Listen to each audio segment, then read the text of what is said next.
Lights went out. That's what I was thinking. Thank you.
Now, Theribold, the hour of our nuptials draws on apace. 4 happy days bring in a new moon, but oh, methinks, how slowly the old moon wanes.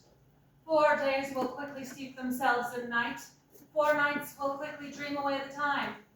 And then the moon, like to a silver bow new bent in heaven, shall behold the night of our solemnities. Ha! Stir up, Athenian youth of merriment.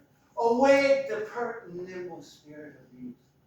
Hippolyta, I wooed thee with my sword, and won thy love, doing injuries to thee.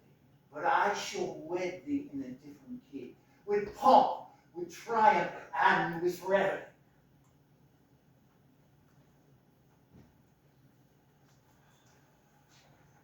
Happy be Theseus, a renowned duke. Thanks, good Aegeus. What's the news of thee? Full of vexation come I with complaint against my child, my daughter Hermia. Stand forth, Demetrius, my noble lord.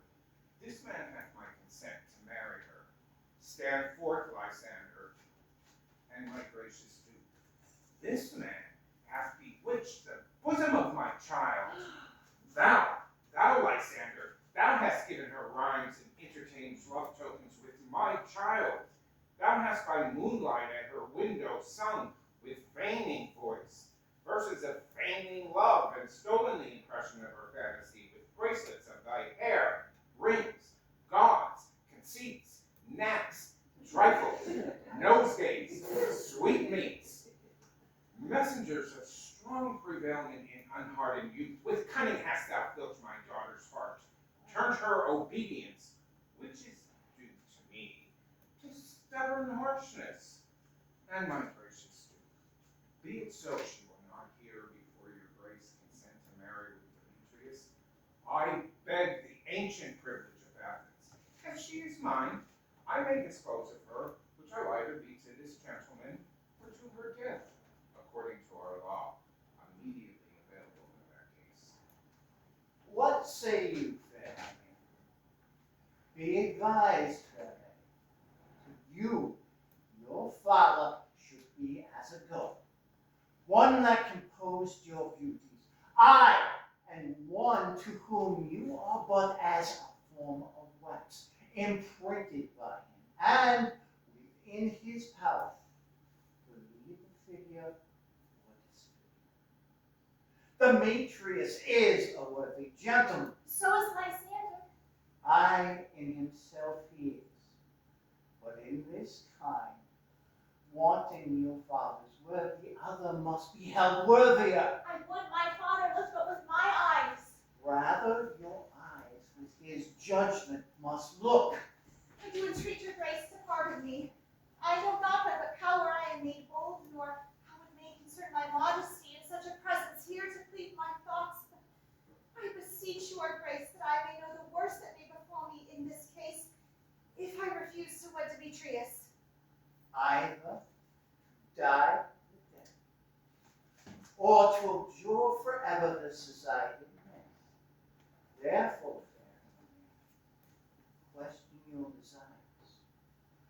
Know of your youth. Examine well your blood, whether if you yield not to your father's will, you can endure the livery of a nun. For I, in shady cloistered mew, to live your life a barren sister, chanting faint hymns to the cold, fruitless moon. So will I grow, so live, so die, my lord, ere I will yield my virgin patent offer to his lordship, whose unwished yoke my soul consents not to give sovereignty. Take time to pause, and by the next new moon, the fixing date betwixt my love and I, for bonds of everlasting fellowship. On that day, be prepared either to die for disobedience to your father's will, or to wed Demetrius as he would, or upon Diana's altar in protest for austerity and single life. Relent, sweet Hermia, and Lysander, yield thy crazy title to my certain right. You have her father's love, Demetrius. Let me have Hermia's. Do you marry him? Scornful Lysander. True, he hath my love, and what is mine, my love shall render him. And she is mine, and on my right of her I do estate unto Demetrius. I am, my lord, as well derived as he, as well possessed. My love is more than his. My fortunes every way as fairly ranked, if not with vantage as Demetrius. And, which is more than all these boasts can be, I am beloved of beauteous Hermia. Why should not I then prosecute my right? Demetrius, all voucher to his head, made love to Nader's daughter Helena, and won her soul. And she, sweet lady, dotes, devoutly dotes in idolatry upon this spotted and inconstant man. I confess to have heard so much, and with Demetrius spoke thereof. But being filled with self-affairs, my mind diffused. But come to me, Jesus. I have some private schooling for you. As for you, look to arm yourself to fit your fancies to your father's will, or else the law of Athens yields you up to death or single life. Now, which here, my sweet? Oh, Demetrius, Aegeus, come along. I must employ you in some business against our nuptials and confer with you something nearly which concerns yourself. With duty and desire, we call it.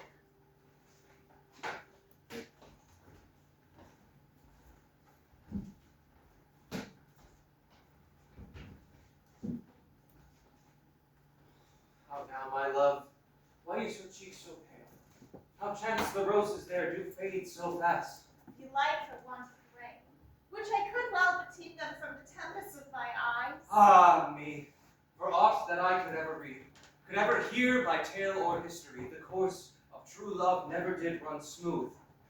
Did but either it was different in blood, Cross, too high to be enthralled to love. or else miscrafted in respect of years, Spite, too old to be engaged too young. or else it stood upon the choice of friends. Oh, hell, to choose love by another's eyes. Or, if there were a sympathy in choice, war, death, and sickness did lay siege to it, making it momentuming as a sound, swift as a shadow, short as any dream, brief as the lightning in the colleague night that in a spleen unfolds both heaven and earth, and ere a man hath power to say, behold, the jaws of darkness do devour time. So quick, bright things come to confusion. If then true lovers have been ever crossed, it stands as an edict in destiny. Then let us teach our trial patience, because it is a customary cross, as due to love as hopes and dreams and sighs, wishes and tears, or fancy's followers. A good persuasion. Therefore, hear me, Hermia. I have a widow aunt, a dowager of great revenue, and she hath no child. From Athens is her house remote 7 leagues, and she respects me as her only son. There, gentle Hermia, may I marry thee, and to that place the sharp Athenian law cannot pursue us. If thou lovest me then, steal forth thy father's house tomorrow night, and in the wood, a league without the town, where I once met thee once with Helena to do observance to a morn of May, there will I stay for thee. My good Lysander, I swear to thee by Cupid's strongest bow, by his best arrow with the golden head, by the simplicity of Venus's doves, and by that which knitted souls and prosperous loves, and by that fire which burned the Carthage queen when the false Trojan under sail was seen, by all the vows that ever men have broke, in number more than ever women spoke, in that same place thou hast appointed me. Tomorrow truly will I eat with thee. Keep promise, love. Look, here comes Helena. Godspeed, fair Helena, whither away? Call you me fair? Not fair again, I would say. Demetrius loves your fair. Oh, happy fair!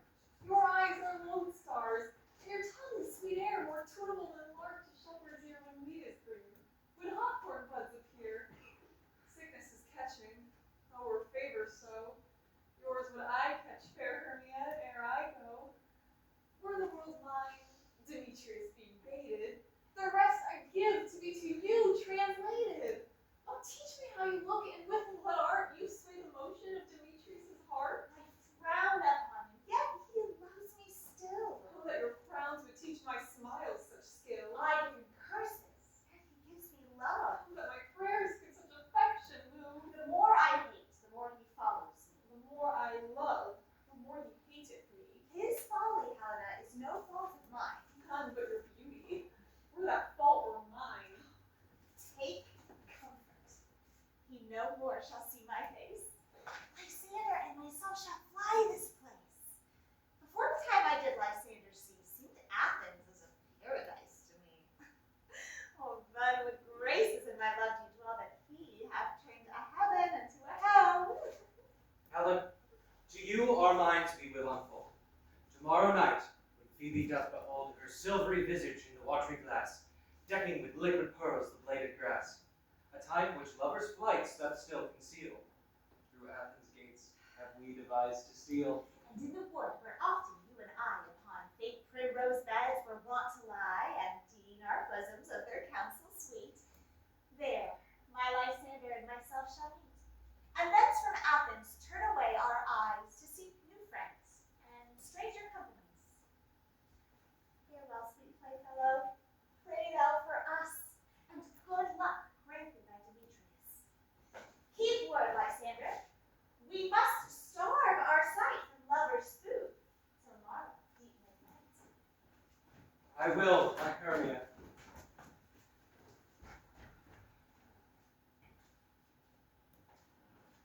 Helen, adieu.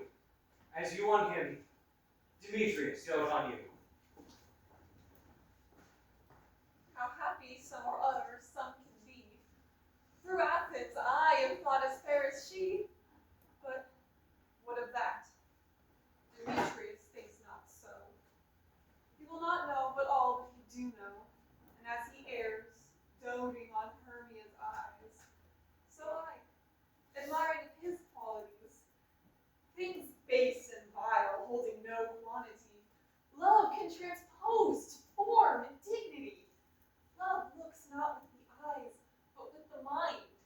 and therefore is winged Cupid painted blind. Nor hath poe's mind offended judgment taste, wings and no eyes, figure unheedy haste. And therefore is love said to be a child, because in choice he is so oft beguiled. As waggish boys in game themselves forswear, so the boy love is perjured everywhere. For ere Demetrius looked on Hermia's eye, he hailed down oaths that he was only mine. And with his hail some heat from Hermia felt, so he dissolved, and showers of oaths did melt. I will go tell him of fair Hermia's flight. Then to the wood will he tomorrow night pursue her. And for this intelligence, if I have thanks, it is a dear expense, but parent me I to enrich my pain, to have his sight thither, back again.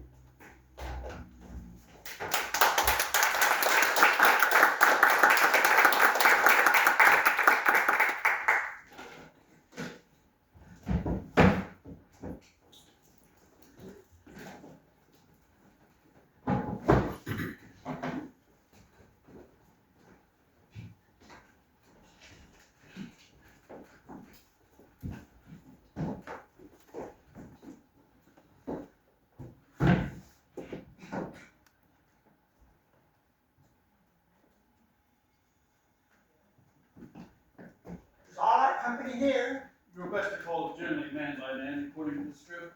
Here is the scroll, and every man's name who is on fit for all Athens to play in our interlude before the Duke and Duchess on his wedding day at night.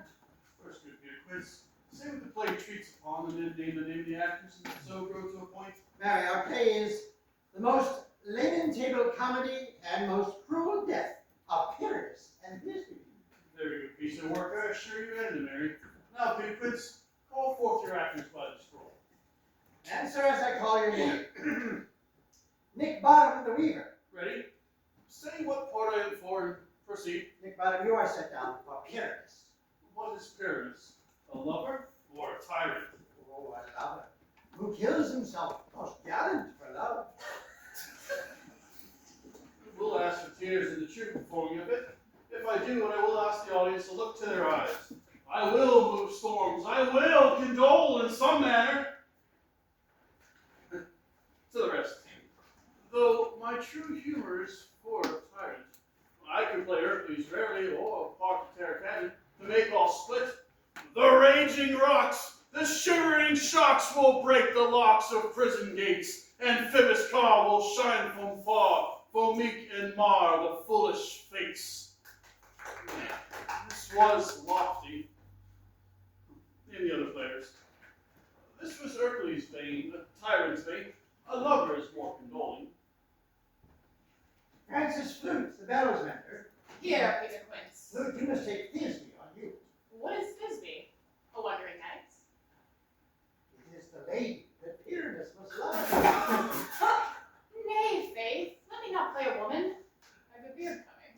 That's all right. You should play it in a mask, and you may speak as small as you will. Let me hide my face. I can play Thisbe too.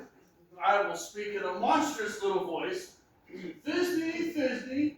Ah, Pyramus dear, it is I, Thisbe dear, lady dear, and lover dear. You must play Pyrrhus, and Flute, you, Thisbe. Well, proceed. Robin Starveling, the tailor. Here, Peter Quince. Robin Starveling, you must be Thisbe's mother. Tom Snout, the tinker. Here, Peter Quince. You, Pyrrhus' father. Myself, Thisbe's father. Snug the joint. You, the lion's part. And well, here is the plaything. The lion's part be written. Pray if it be given to me, but I am slow in study.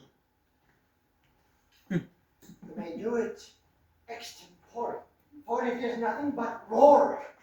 Let me play the lion too. Oh, I will roar that it will do any man's heart good to hear me. I will roar that I will make the Duke say, let him roar again! Let him roar again! and you should do it too terribly. You would frighten the Duchess and the ladies, and they would shrink. And that were enough to hand us all. That would end. Every mother's son. I grant you, friends, if you were to fright the ladies out of their wits, they would have no more to discretion but to hang us. But I will aggravate my voice, so that I will roar as soft as any sucking dove. I will roar Antoine Nightingale. You can play no part but Pyramus. Pyramus is a sweet-faced man. As proper a man as one shall find on a summer's day. Most lovely and gentlemanlike man. And therefore you must needs play Pyramus. I will undertake it. All right. Now, masters, here are your parts. And I am to entreat you, desire you, request you, to pawn them by tomorrow night, and meet me in the palace wood, a mile up the town at noon. There we will rehearse. For if we meet here in the city, we would be dogged by company, and all our devices known. Meantime, I will draw up a bill of properties, such as our play wants. I pray you, fail me not. We will meet, and there we will rehearse most obscenely courageously. Take pain, be perfect. Adieu. At the Duke Coat we meet. Enough! Hold your cut bowstrings.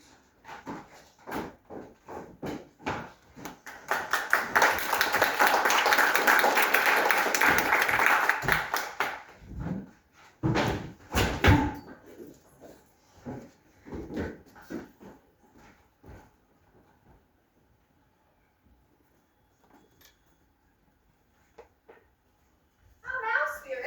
Whither wander you? Over hill, over dale, through bush, through briar, over park, over pale, through flood, through fire. I do wander everywhere, swifter than the moon's sphere, and I serve the fair queen to do her orbs upon the green. The cowslips tall her pensioners deem, in those gold coats, spots you see, those be rubies, there be favors. And those freckles live their savors.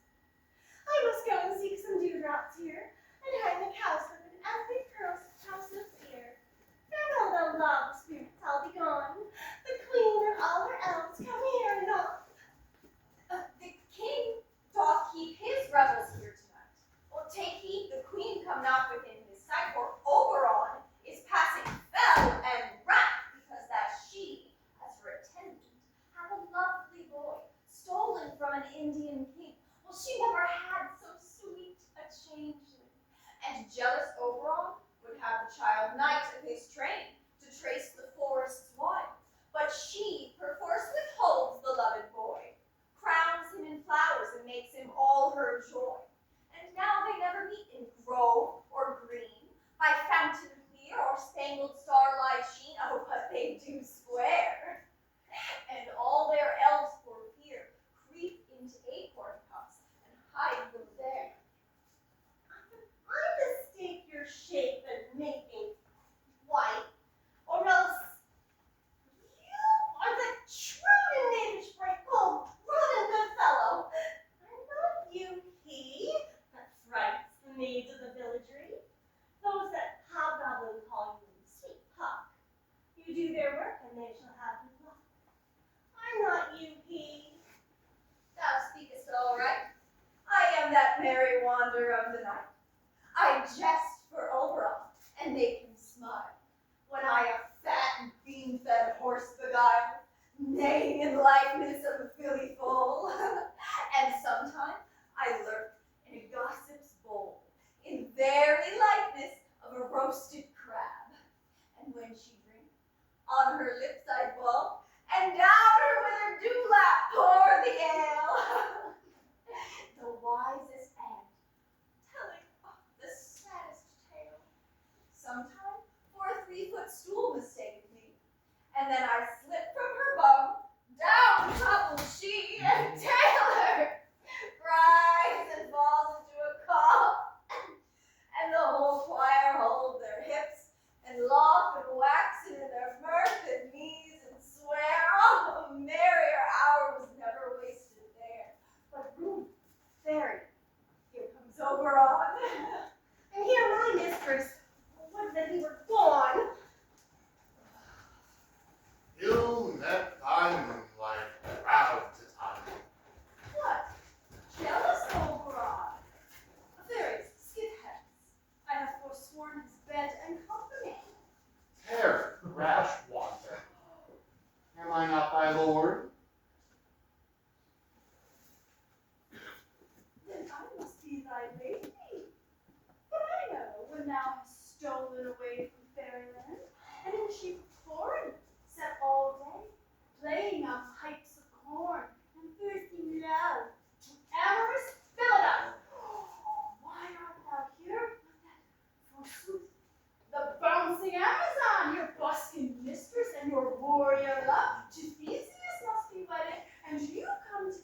I know thy love to Theseus. Didst thou not lead him through the glimmering night from Araguna, whom he ravished, and make him with their aeglas break his faith with Ariadne and Antiope? Oh, these are the forgeries of jealousy. And never, since the middle summer spring, met we on hill, in dale, forest or meads, by paved fountain or by rushy brook, or in the beached margins of the sea, to dance our ringlets to the whistling wind. But with thy brawls thou hast disturbed our sport. There, the winds, piping to us in vain, as in revenge, have sucked up from the sea contagious fogs, which, falling in the land, have every pelting river made so proud they have overborne their continents. And through all this distemperature, we see the seasons alter. Hoary-headed frosts fall in the fresh lap of the crimson rose, and on old Heinz's thin and icy crown, an odorous chaplet of sweet summer buds is, as in mockery, set. The spring, the summer, the chilling autumn, angry winter, they've changed their wonted liveries, and the mazed world, by their increase, now knows not which is which. And this same progeny of evils comes from our debate, from our dissension. We are their parents and original. Do you amend it then? It lies in you. Why should Titania cross her Oberon? I do but beg a little changeling boy to be my henchman. Oh, will set your heart at rest. The fairy lamb was not the child of me. His mother was a vottress of my name, but she being mortal, that boy did die. And for her sake do I rear up the boy, and for her sake I will not part with him. How long within this wood intend you to stay? Perchance, till after Theseus's wedding day, if you will patiently dance in our round and see our moonlight revels, go with us. If not, shun me, and I will spare your haunts. Give me that boy, and I will go with thee. Not for thy fairy kingdom. Fairies, away.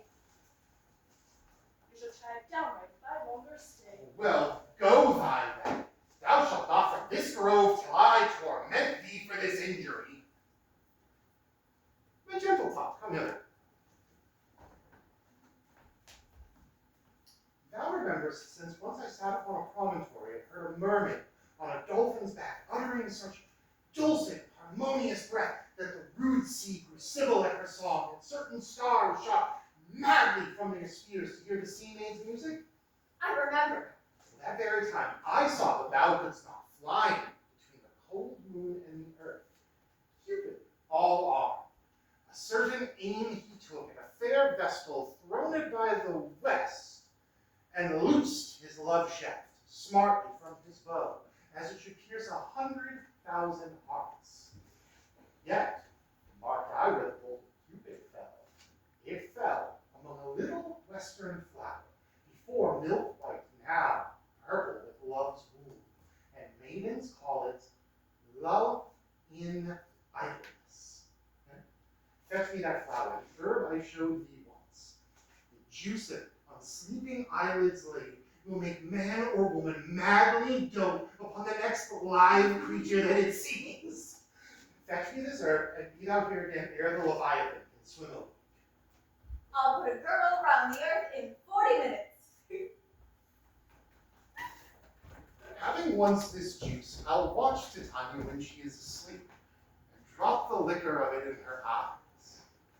The next thing that she waking looks upon, be it on lion, bear, or wolf, or bull, on meddling monkey, or on busy ape, she shall pursue it with the soul of love.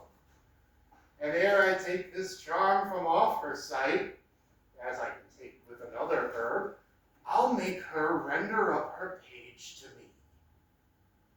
But who comes here? I am invisible and will overhear their confidence.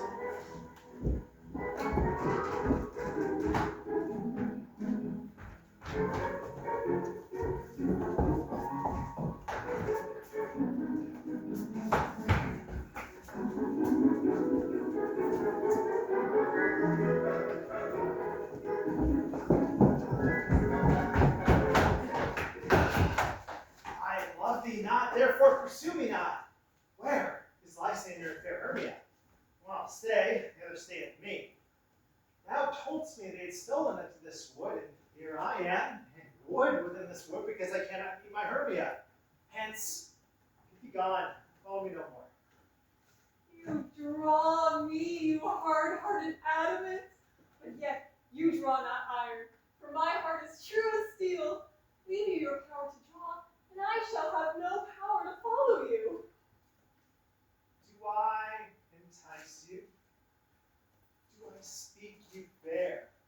Or rather, do I not in plainest truth tell you I do not nor cannot love you? And even for that do I love you the more.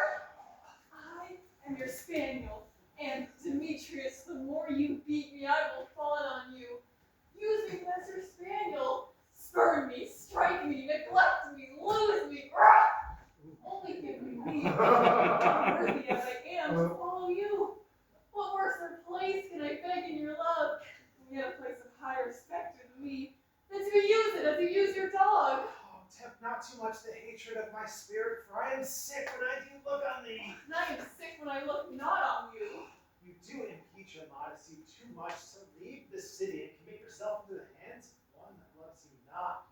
The trust, the opportunities of night, and the ill counsel of a desert place with the rich warmth of your virginity. Your virtue is my privilege.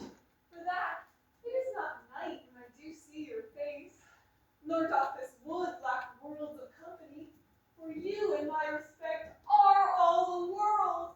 Then how can it be said that I am alone, when all the world is here to look on me?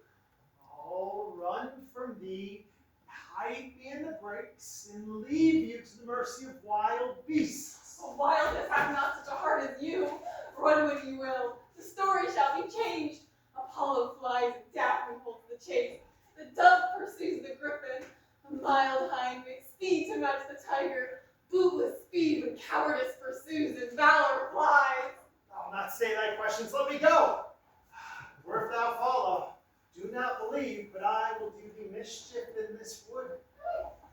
In the temple, the town, the field, you do me mischief. Fie, Demetrius! Your wrongs do set a scandal on my sex. We cannot fight for love as men may do. We should be wooed and we're not made to woo. I'll follow thee and make a heaven of hell to die upon the hand I love so well. Fare thee well, nymph. Ere he do leave this grove, thou shalt fly him, and he shall seek thy love. Ah! Hast thou the flower there? Welcome, wanderer. Aye, there it is. I pray thee, give it to me. I know a bank where the wild thyme grows, where oxlips and the nodding violet grows quite over canopied with luscious woodbine, with sweet musk roses and with eglantine. There sleeps Titania sometime in the night, lulled in those flowers with dances and delights. There the snake throws her enameled skin, neat enough to wrap a fairy in. With the juice of this I'll streak her eyes and make her full of hateful fantasies. Take thou some of it, and seek through this grove. A sweet Athenian lady is in love with a disdainful youth. Anoint his eyes, but do it for the next thing he espies may be the lady. Thou shalt know the man by the Athenian garments he hath on. In fact, with some care, that he may prove more fond on her than she upon her love. And look thou meet me ere the first cock crow. Fear not, my lord. Your servant shall do so.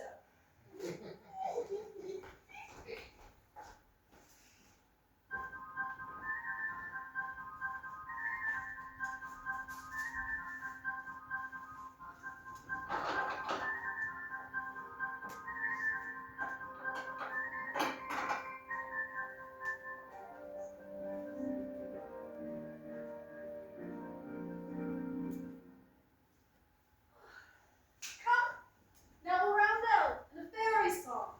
Then, for the third part of a minute, pets. Some to kill cankers in the musk rose buds.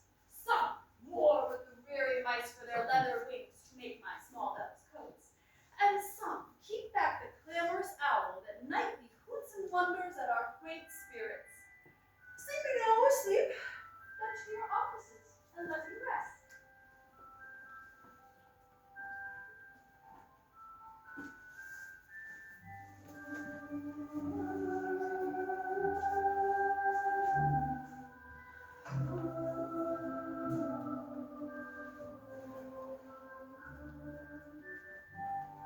You spotted snakes with double tongue. 40 hedgehogs. Be not seen. Newts and blind worms do no wrong. Come not near our fairy queen. In the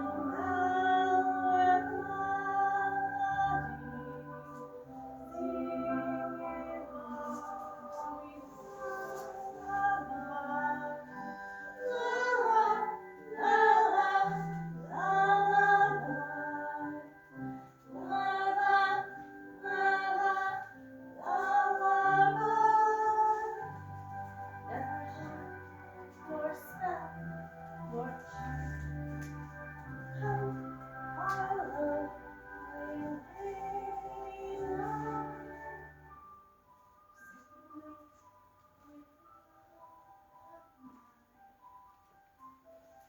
Eating spiders. Come not here.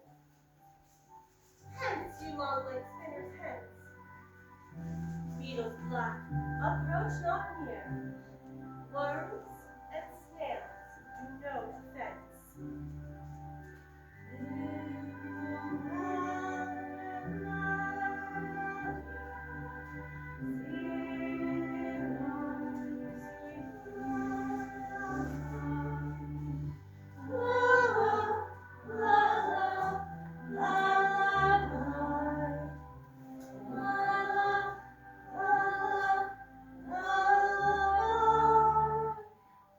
Never harm nor spell nor chat.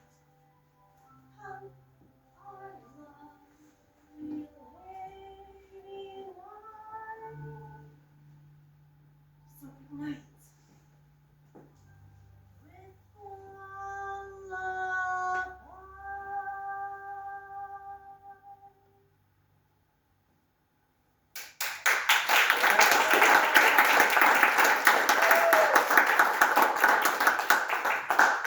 Hence away, now all is well. One still alone, sentinel.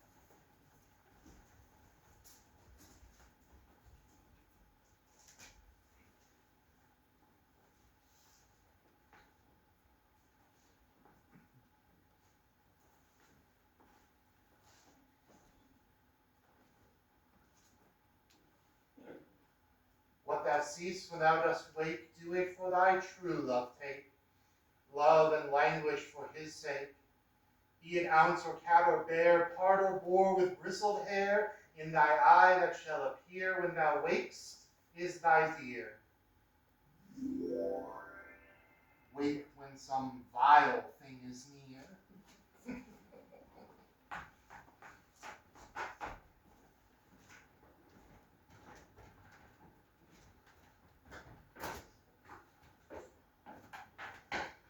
Fair love, you faint with wandering in the wood. And to speak troth, I have forgot our way. We'll rest us, Hermia, if you think it good, and tarry for the comfort of the day. It's so, Lysander, find you out of bed. For I, upon this bank will rest my head. One turf shall serve as pillow for us both. One heart, one bed, two bosoms, and a troth. Nay, good Lysander. For my sake, my dear, lie further off, do not lie so near. Oh, take the sense, sweet, of thy innocence. Love takes the meaning in love's conference. I mean that my heart unto yours is knit, so that but one heart we can make of it. Two bosoms interchained with an oath, so then two bosoms and a single troth.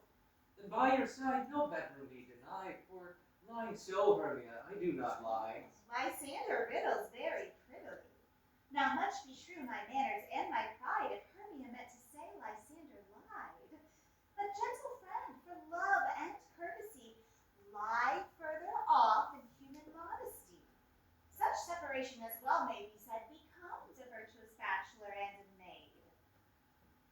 be distant. And good night, sweet friend. Thy love ne'er alter till thy sweet life end. Amen, amen to that fair prayer say I. And then end life when I am loyalty. Here is my bed. Sleep give thee all its rest.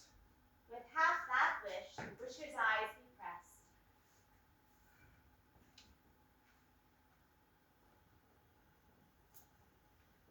Through the forest have I gone, but Athenian found I none, on whose eyes I might approve this flower's force in stirring love. Night and silence! Oh, who is here?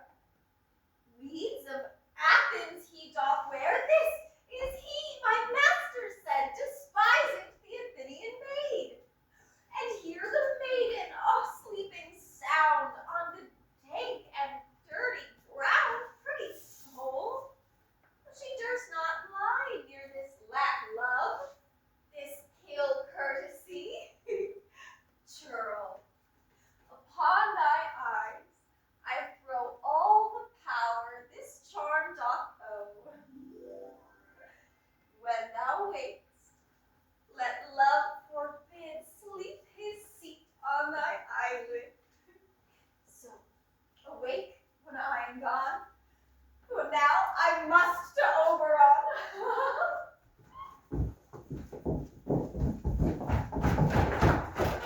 Stay, though thou kill me, sweet Demetrius. Charge thee hence. Do not haunt me thus. Oh, wilt thou darkling leave me? Do not so. Oh, stay on thy peril. I alone will go. I am out of breath in this fond chase. The more my prayer, the lesser is my grace.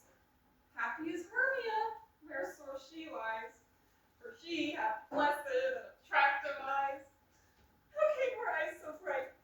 Not with salt tears. If so, my eyes are oftener washed than hers. No, no, I'm ugly as a bear, for beasts that meet me do run away for fear. Therefore, no marvel though Demetrius do as a monster fly my presence thus. What wicked and disassembling glass of mine made me compare with Hermia's silvery eyes? But who is here? Lysander on the ground, dead or asleep? I see no blood, no wound. Lysander, if you live, good sir, awake. And run through fire will I for thy sweet sake. Transparent Helena, nature shows art that through thy bosom makes me see your heart. Where is Demetrius? Oh, how fit a word is that vile name to perish on my sword. Do not say so, Lysander, say not so. What though he loved your Hermia, Lord what though? Yet Hermia still loves you, then be content. Content with Hermia? No, I do repent the tedious minutes I with her have spent. Not Hermia, but Helena I love. Oh, who would not change a raven for a dove?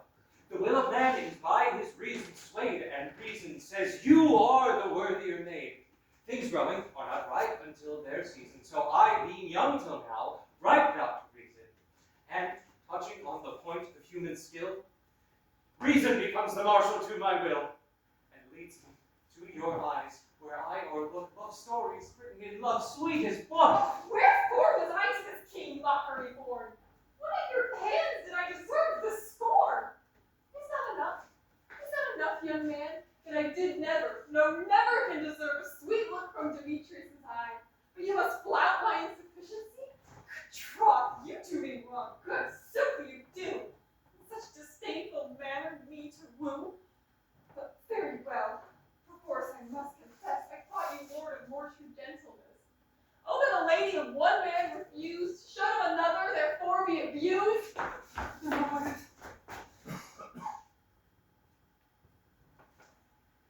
She sees not Hermia. Hermia, sleep thou there, and never mayest thou come Lysander near. For as a serpent of the sweetest things, the deepest loathing to the stomach brings, or as the heresies that men did leave are hated most by those they did deceive, so my serpent and my heresy be of all hated, but the most of me, and all my powers address your love and might to honor Helen and to be her knight. Help me! Lysander, help me! Do thy best to pluck this crawling serpent from my breast! Me! For pity, what a dream was here! Lysander, look how I do quake with fear! Methought a serpent ate my heart away, and you sat smiling at his cruel prey. Lysander?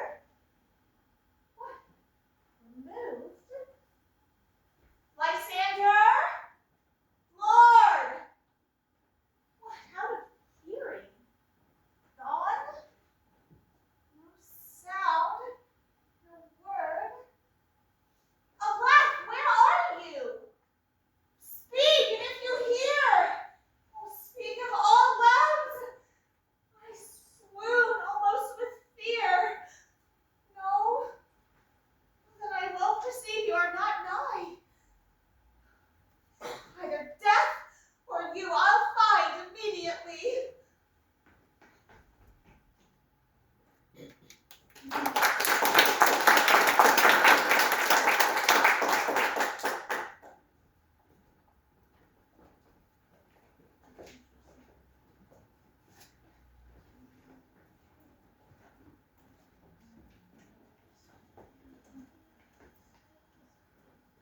Are we all met?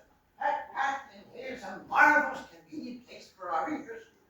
This green plot shall be our stage. This hawthorn brake our tyrant house, and we will do it in action as we will do it before the Duke. Be acquaintance. What sayest thou, Bully Bottom? There are things in this comedy of Pyramus and Thisbe that will not please. First, Pyramus must draw his sword to kill himself, which the ladies cannot abide. How answer you that? I are larking a parlous fear. I believe we must leave the killing out. When all is done, I'll wait. I have advice to make all well. Write me a prologue, and let the prologue seem to say that we will do no harms with our swords, and that Pyramus is not killed indeed. For better assurance, tell them that I, Pyramus, am not Pyramus, but Bottom the Weaver. This will put them out of fear. Well, we will have such a prologue, and it will be written in 8 and 6. No, there be 2 more. Let it be written in 8 and 8.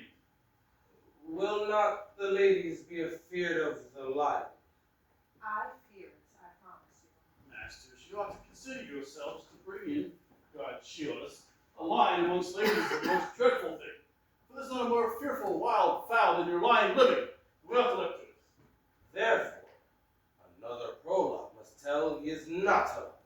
Nay, he must name his name, and half of his face must be seen through the lion's neck. And he himself must speak through, saying thus, or to the same effect, ladies, or fair ladies, I would wish you, or I would request you, or entreat you not to fear, not to tremble, in my life for yours. If you think I come hither as a lion, it will pity of my life. Oh, I am no such thing. I am a man, as other men are. And there let him name his name, and tell them plainly that he is snugly joined. Well, it shall be so. But there is 2 hard things. That is, to bring the moonlight into the chamber. For Pyramus and Thisbe, you know, did meet by moonlight. Doth the moon shine that next we play our play? A calendar. Look at the almanac. Find out moonshine. Find out moonshine.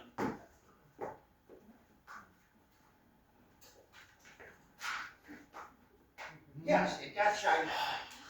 Well then, we must leave the casement of the great chamber window where we play our play open, and the moon may shine in at the casement.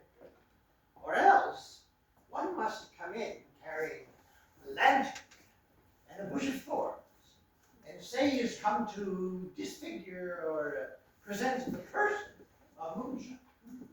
And there is another thing. We must have a wall in the great chamber. For Pyramus and Thisbe, so the story goes, did talk through a chink in the wall. You can't bring in a wall. What say you? Some man or other must represent wall. And let it have some plaster or some loam or some rough cast about him to signify wall. And let him hold his fingers thus, And there through that cranny shall Pyramus and Thisbe whisper. Well, that may be, then all will be well. Come, sit down, every mother's son, and rehearse your parts. Pyramus, you begin, and when you have spoken your speech, enter into that break and show everyone according to his cue.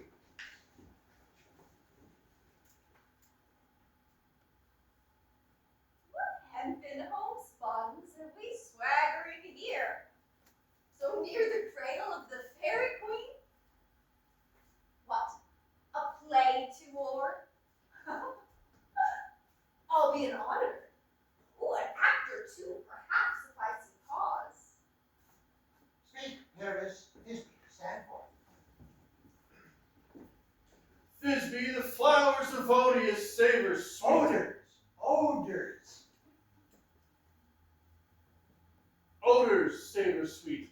So hath thy breath, my dearest Thisbe dear. But hark, a voice. Stay thou but here a while, and by and by to thee I will appear. A stranger Pyramus that e'er played here. Must I speak now? Madam, must you? For you must understand that he goes but to see a voice that he heard, and is to come again. Most radiant Pyramus, most lily-white of hue, of color like the red rose on triumphant briar, most frisky juvenile and eke most lovely Jew, as truest horse that yet would never tire, I'll meet thee, Pyramus, at Ninny's tomb. Nice, true man, nice. That you must not speak yet. That you answer to Pyramus. You speak off your part at once, cues and all. Pyramus, enter. Your cue is past. It is never tire. As truest horse that yet would never tire. Be fair, Thisbe. Oh, strange! We are haunted! Bravest! Flymasters!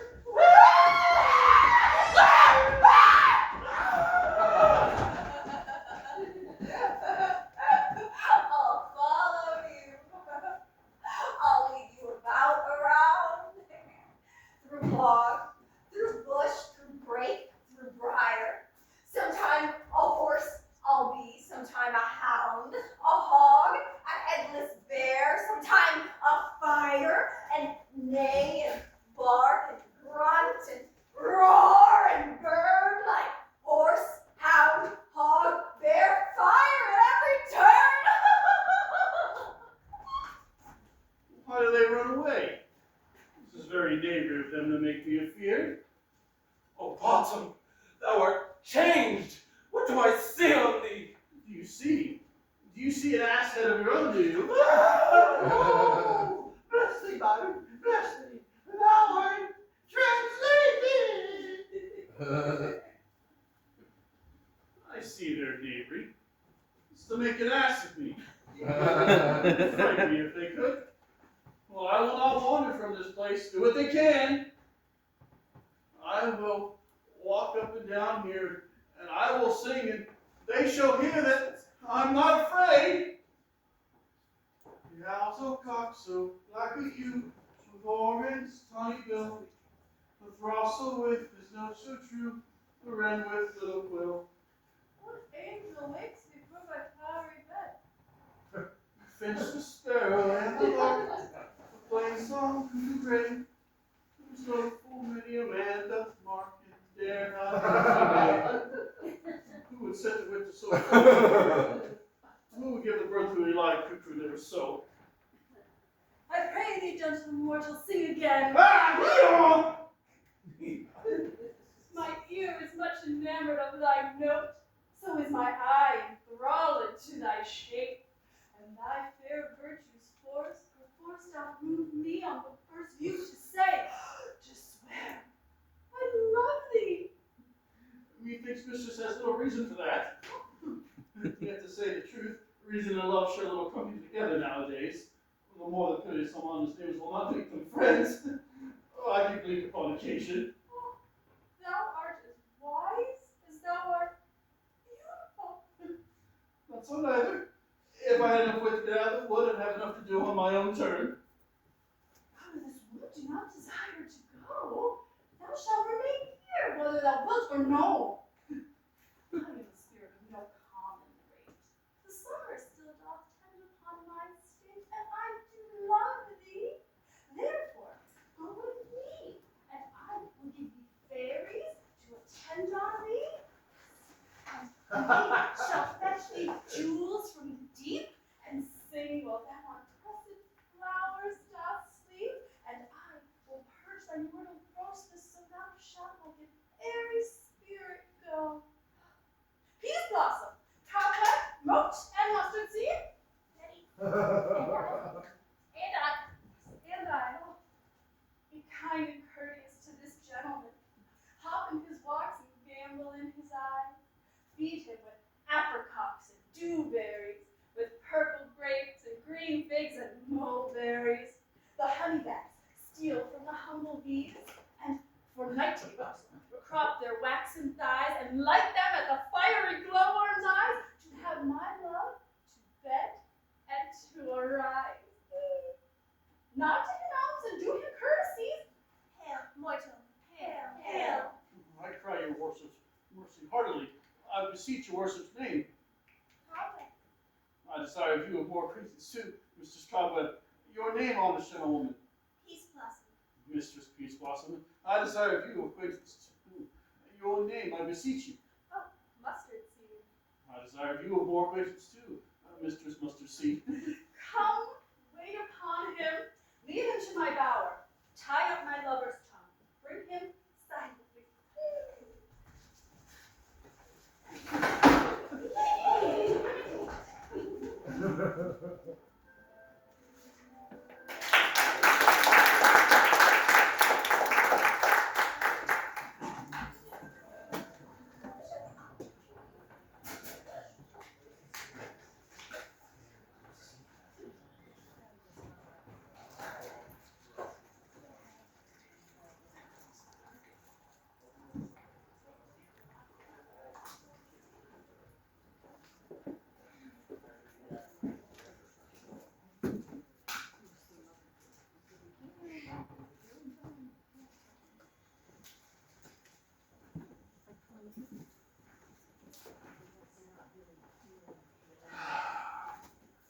I wonder if Titania be awake.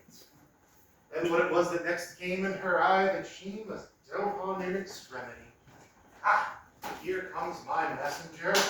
How now, mad spirit, what night rule now about this haunted grove? My mistress with a monster is in love. Near to her close and consecrated bower, while she was in her dull and sleeping hour, a crew of patches, rude mechanicals who work for bread upon Athenian stalls, were met together to rehearse a play intended for great Theseus's nuptial day. The shallowest thick skin of that barren sort, who Pyramus presented in their short, forsook his seat and entered in a break, when I did him at this advantage take an ass's knoll I fix it on his head. Anon his busy must be answered, and forth my mimic comes, when they him spy. At his sight away his fellows fly, and at our stamp here, o'er and o'er one falls he, murder! And help from Athens calls. Their sense thus weak, lost with their fears thus strong, made senseless things begin to do them wrong. For briars and thorns at their apparel snatch, some sleeves, some hats, from fielders all things catch. I led them on in this distracted fear, and left sweet Pyramus translated there. When, in that moment, so it came to pass, Titania waked, and straightway loved an ass. This falls out better than I could devise. So yet latched the Athenians' eyes with the love juice, as I did bid thee do. I took him sleeping. That is finished too. And the Athenian woman by his side, that when she waked, of course, she must be eyed. Stand close. This is the same Athenian. This is the woman, but not this the man. Why rebuke you him that loves you so? Thy breath so bitter on your bitter foe. Now I but chide, but I should use thee worse, for thou I fear hast given me cause to curse. If thou hast slain Lysander in his sleep, in horseshoes in blood, plunge in the deep and kill me too. The sun was not so true unto the day as he to me. Could he have stolen away from sleeping Hermia? I'll believe as soon this whole earth may be bored, and that the moon may through the center creep, and so displease her brother's noontide with activities. It cannot be, but thou hast murdered him. So should a murderer look, so dead, so grim. So should the murdered look, as should I, pierce through the heart with your stern cruelty. Yet you, the murderer, it is bright, as clear as yonder Venus in her glimmering sphere. What's this with my Lysander? Where is he? My good Demetrius, wilt thou give him me? I'd rather give his carcass to my hounds. Out, dog! Out, cur! Thou drivest me past the bounds of maidens' patience! Hast thou slain him then? Henceforth be never numbered among men. Oh, once, tell true. Tell true even for my sake. Durst thou hast looked upon him being awake? And hast thou killed him sleeping? Oh, great touch! Could not a worm, an adder do so much? An adder did it, for with doubler tongue than thine, thou serpent, never adder stung. You spent your passion on a misprized mood. I am not guilty of Lysander's blood, nor is he dead for aught I can tell. I pray thee, tell me then that he is well. Ah, if I could, what should I get therefore? A privilege. Never to see me more. And from thy hated presence part I so. See me no more, whether he be dead or no. There's no following her in this fierce vein. Here, therefore, for a while, I will remain.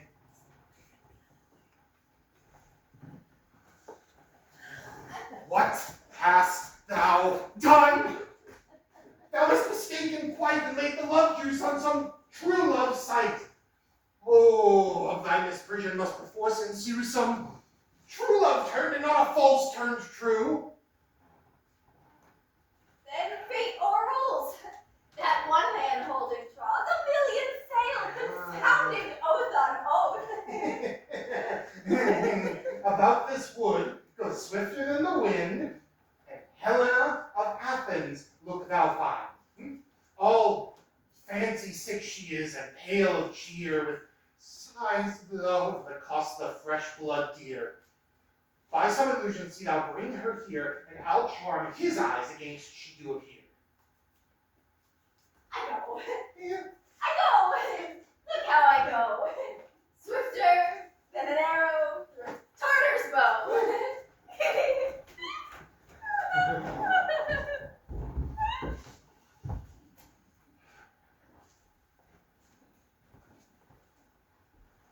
Flower of this purple dye, hit with Cupid's archer eye, sink in the apple of his eye. When his love he doth espy, let her shine as glorious lie as Venus of the sky. When thou wakest, if she be by, beg of her for remedy.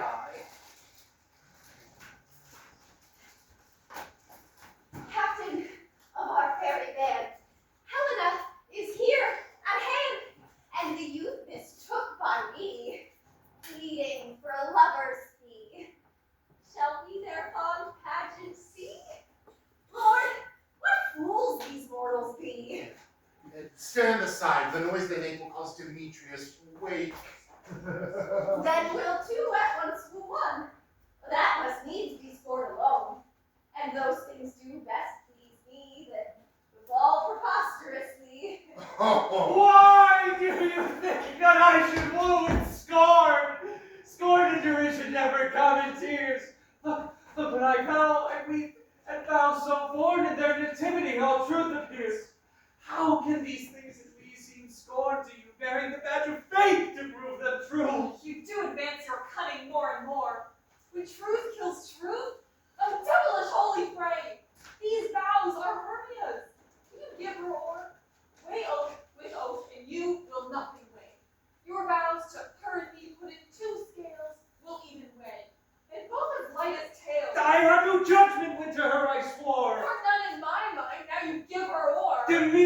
loves her, and he loves not you. Helen, goddess, nymph, perfect, divine. To what, my love, shall I compare thine eye? Crystal, muddy. Oh, how ripe and show thy lips, kissing cherries, tempting grow. Pure, congealed, white, high, towards the snow, fanned with the eastern wind, turns to a crow when thou holdst up thy hand. Oh, let me kiss this princess of pure white, the seal of bliss. Oh, spite! Oh, hell! I see you are all bent to set against me for your merriment. If you were civil and in courtesy, you would not do me thus much injury. Can you not hate me, as I know you do, but you must join in souls to mock me too? If you were men, as men you are in shows, you would not use a gentle lady so, to vow and swear and super praise my parts, when I am sure you hate me with your hearts. No. You both are rivals, and love Hermia. And now both rivals to mock Helena, a trim exploit, a manly enterprise to conjure tears up in a poor maid's eyes with your derision. Not of noble sort, would so offend a virgin and extort a poor soul's patience, all to make you sport? You are unkind, Demetrius, be not so. For you love Hermia, this you know I know. And here, with all goodwill and all my heart, in Hermia's love, do yield you up my part. And yours of Helena do we bequeath, whom I do love and will until my death. No. Effort and mockers waste your idle breath. Lysander, keep thy Hermia, I will none.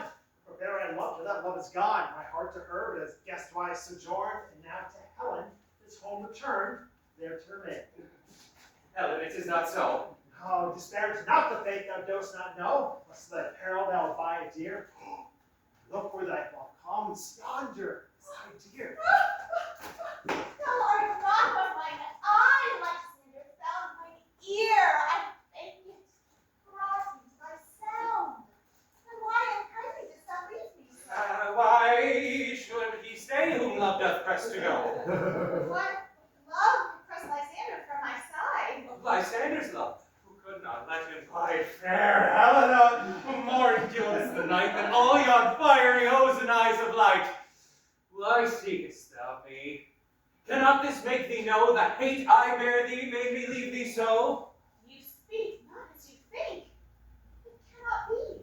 Lo, she is one of this confederacy. Now I perceive they have conjoined all three to fashion this false sport in spite of me. Injurious Hermia, most ungrateful maid, have you conspired? Have you with these contrived to bait me with this foul derision? Is all the counsel we two have shared, the sisters' vows, the hours we have spent when we have chid the hasty put in time for parting us? Oh, is all forgot? All school days, friendship, childhood innocence?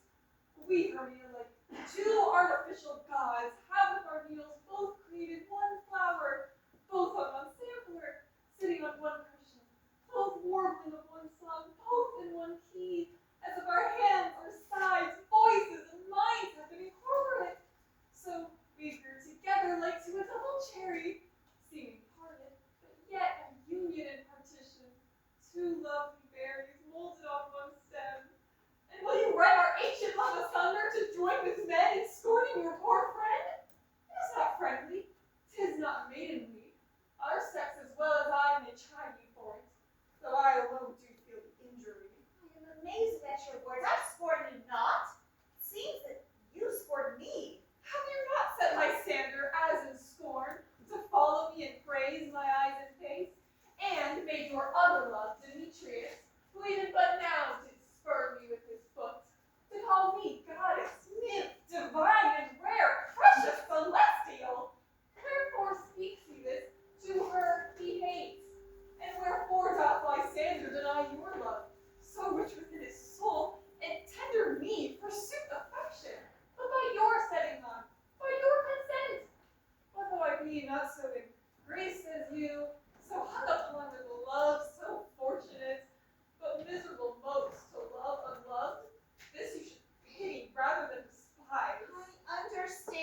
excuse. My love, my life, my soul, fair Helena. Oh, excellent! Do not scorn her so. She cannot entreat. I can compel. Ah! Thou canst compel no more than she entreat. Thy weak prayers have no more strength than her weak prayers. Helen, I love thee. By my life, I swear by that which I will lose for thee, 'tis proven false that says I love thee not. I say I love thee more than he can do. If thou sayest, withdraw and prove it too. Oh, quick, come. Lysander, where to tends all this? Away you Ethiop. No, you'll seem to break loose. Take on as you would follow, but yet come not. You are a tame man. Go. Don't hang off, thou cat, thou bird, the vile thing let loose, or I will shake thee from me like a serpent. Why, the girl is so rude. What changes this sweet love? That love! Oh, out, bloody Tartar, out! Out, hated potion! Oh, hated medicine, hence! Oh, do you not just? So do you. Demetrius, I will keep word with thee. Oh, I would I had your bond, for I perceive a weak bond holds you. I'll not trust your word. Oh, what? Should I hurt her, strike her, kill her dead? Although I hate her, I'll not harm her so. Can you do me greater harm than hate? Hate me? Wherefore? What news, my love? Am not I Hermia? Are not you Lysander? I am as fair now as I was erewhile. Since night you left me. But since night you left me. Oh. Oh, why you left me? Oh, the gods forbid. In earnest shall I say? And by my life, never did desire to see thee more. Therefore be out of hope, of question, of doubt. Be certain, nothing truer. 'Tis no jest. That I do hate thee, and love Helena! Oh, me. You. Juggler! You! Hater bottom! You thief of love! What? Have you come by night and stolen my love's heart from him? I need faith. Have you no modesty, no maiden shame, no touch of bashfulness? What, will you tear impatient answers from my gentle tongue? Fie, you counterfeit, you puppet, you! Puppet? Why so? Ah, that way goes the game. Huh. Now I perceive she hath made compare between our statures. She hath urged her height with her personage, her tall personage, her height. Forsooth, she hath prevailed with him. And are you grown so high in his esteem because I am so dwarfish and so low? How low am I, thou painted maypole? Speak! How low am I? I am not yet so low but that my nails can reach into thine eyes! I pray you! Oh, you must be gentle, but let her not hurt me. I was never cursed. I have no gift at all in shrewdness. I am a right maid for my cowardice. Let her not strike me. You perhaps may think, because she is something lower than myself, that I can match her. Lower! Hark again! And Hermia, do not be so bitter with me. I have more than love you, Hermia. Did I ever keep your counsel? Never wronged you. Save that, in love unto Demetrius. I told him of yourself unto this wood. He followed you. For love, I followed him. But he has threatened me to strike me, spurred me, nay, to kill me too. And now, so you will let me find out. To Athens will I bear my folly back and follow you no further. Let me go. You see how simple and how fond I am? What gets you gone? What is that hinders you? A foolish heart that I leave here behind. What with Lysander? With Demetrius. Oh, be not afraid. She shall not harm thee, Helena. Oh, no, sir, she shall not. Though you take her part. She is angry. She is keen and shrewd. She was a vixen when she went to school, and though she be but little, she is fierce. Little. Again. Nothing but low and little. Why do you suffer her to flout me thus? Let me cut the hair! Oh, get you, God,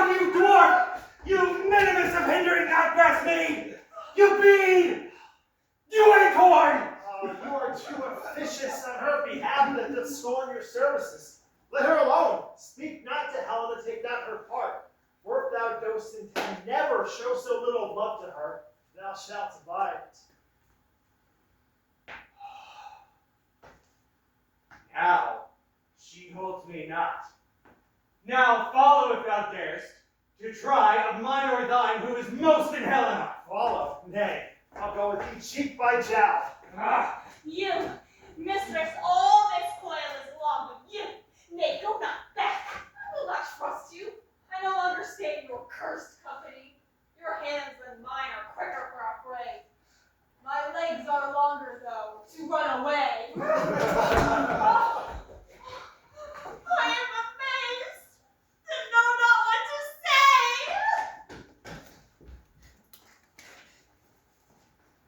This is thy negligence. Still, thou mistakest, or else commits thy knaveries willfully. Believe me, King of Shadows, I mistook. Did not you say I should know the man by the Athenian garments he had on? And so far, blameless proves my enterprise that I have anointed an Athenian's eyes. And so far, I am glad it did so sort as this there jangling. I esteem a sport. Thou seest these lovers seek a place to fight, and hide thou, Robin, overcast the night. The starry well can cover thou anon with drooping fog as black as Acheron, and lead these testy rivals so astray as one come not within another's way. Like to Lysander, sometime framed thy tongue, then stirred Demetrius up with bitter wrong, and sometime rail thou like Demetrius, and from each other look thou lead them thus till o'er their brows death counterfeiting sleep with leaden legs and batty wings doth creep. Then crush this herb into Lysander's eye, whose liquor hath this virtuous property, to take from thence all error with his might, and make his eyeballs roll with wonted sight. When they next wake, all this duration shall seem a dream and fruitless vision. Back to Athens shall the lovers wend with leagues whose date till death shall never end. Whilst in this affair I do the employ, I'll to my queen and beg her Indian boy, and that I, with her charm and eye, release from monstrous view, and all things shall be peace. Very lord, this must be done with haste, for night's swift dragons cut the clouds full fast, and yonder shines Aurora's harbinger, at whose approach ghosts, oh ghosts, wandering here and there, troop home to churchyards. Damned spirits all who would cross ways and floods have buried already to their warm beds are gone, for fear lest day should look their shames upon, they willfully themselves exile from light, and must for aye consort with black-browed night. But we are spirits of another sort. I, with the morning's love, oft make sport, and like a forester the groves may tread, till even the eastern gate, all fiery red, opening on Neptune with fair blessed beams, turns into yellow gold his salt green streams. But notwithstanding haste, make no delay, we may effect this business yet ere day.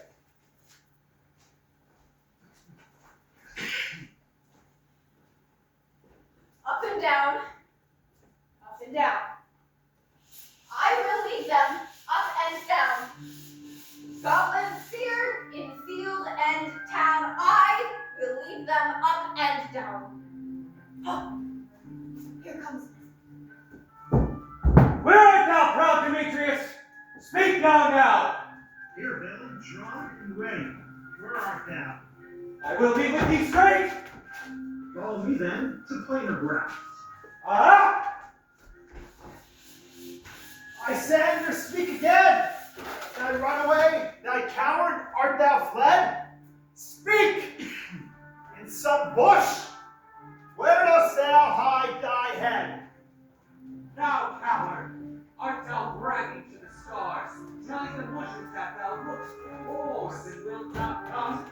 Come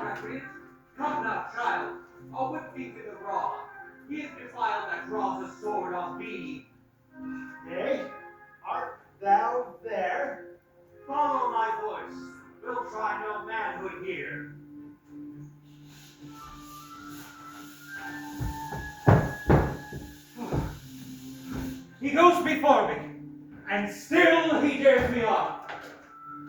When I come where he is called, then he is gone. The villain is much lighter heeled than I. I followed fast, but faster he did fly. Then followed am I, a dark, uneven way. And here will rest me. Oh, come thou proud day, for if but once you show me thy grey light, I'll find Demetrius, and revenge this spite. Ho, coward, why comest thou not? Find me if thou darest, for well I wot thou runn'st before me, shifting every place, but dare not stand or look me in the face. Where art thou now? Come hither, I am here. Nay, thou mock'st me. Thou shalt by this deer, by thy face by daylight see. Go thy way. Faintness constrained me to measure up thy length in this cold bed. My days approach. Look, to be visited. Oh, weary night. Oh, long and tedious night. Abate thy hours. Shine, comforts from the east, that I may back to Athens by daylight from these that my poor company detest. And sleep that sometimes shuts up sorrow's eye, steal me a while from mine own company. Yet but three. Come one more. Two of both kinds makes up four. Here she comes, cursed and sad. Cupid is a knavish lad, thus to make poor females mad. Never so weary, never so in woe, bedazzled by the dew and torn with the briars. I can no further crawl, no further go. My legs can keep no pace with my desires. Here will I rest me to the break of day. Heavens, shield Lysander if you need a friend. On the ground, sleep sound. I'll apply to your eye, gentle lover remedy. When thou wakest, thou takest true delight in the sight of thy former lady's eye, and the country proverb known, that every man should take his own, in your waking shall be shown. Jack shall have Jill, naught shall go ill, the man shall have his mare again, and all shall be well.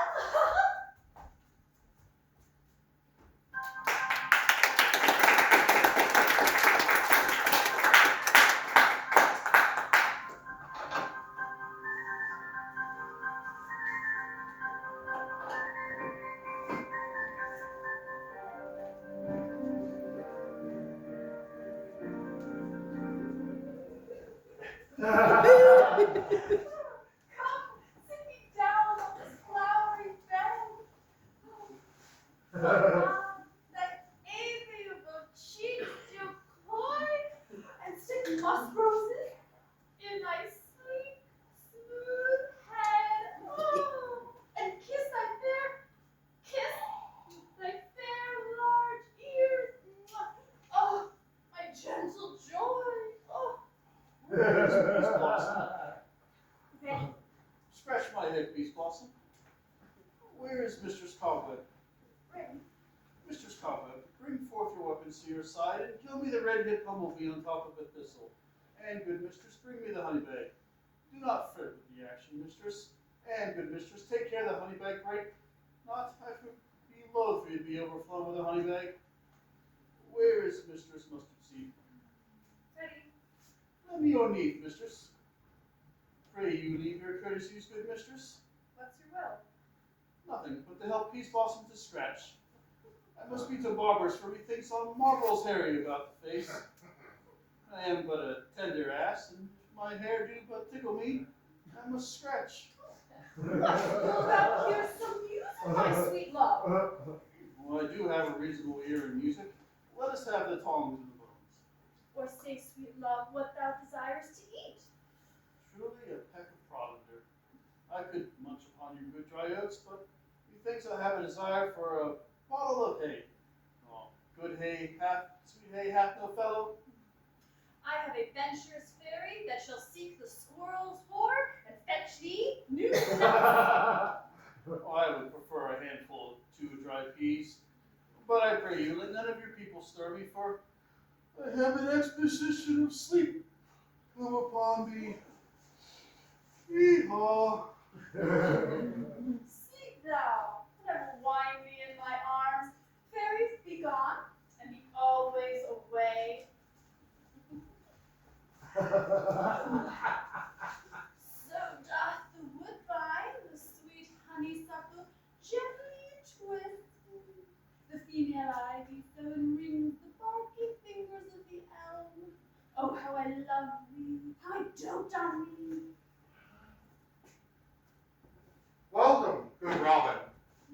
Seest thou this sweet sight?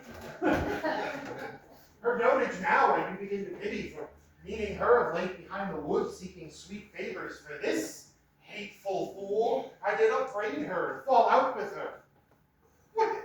For she, his hairy temple that had crowned with coronet of fresh and fragrant flowers, and that same dew which sometime on the buds was wont to swell like round and orient pearls, stood now within the pretty Florian's eyes, like tears that did their own disgrace bewail. When I had at my pleasure taunted her, and she in mild terms begged my patience, I then did ask of her her changeling child, which straight she gave me, and her fairy sent to bear him to my bower in fairyland. And now I have mine, so I will undo this hateful imperfection of her eyes. Oh, and gentle puck, take this transformed scalp from off the head of this Athenian swain, so that he, awakening when the others do, may all to Athens back again repair, and think no more of this night's accidents, but as the fierce vexation of a dream. But first, I will release the fairy queen.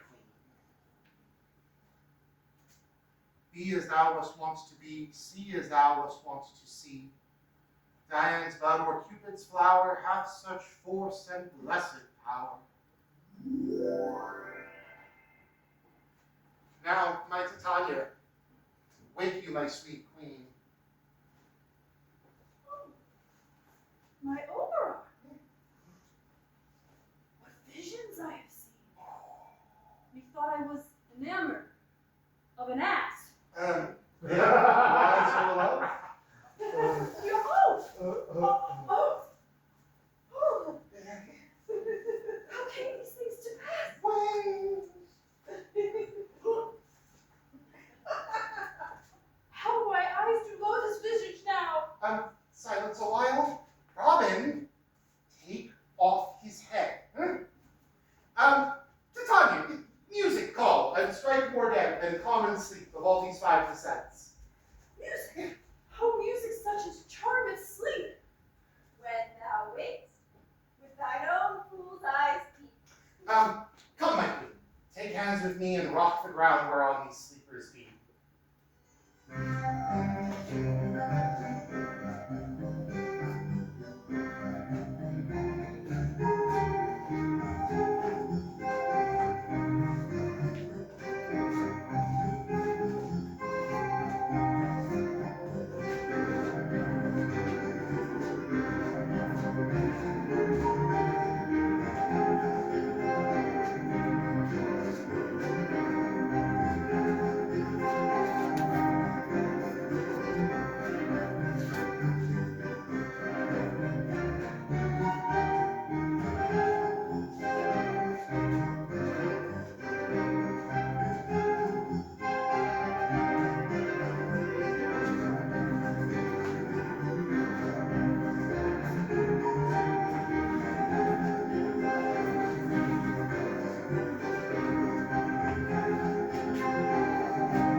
midnight, solemnly dance in Duke Theseus' house triumphantly, and bless it to all fair prosperity.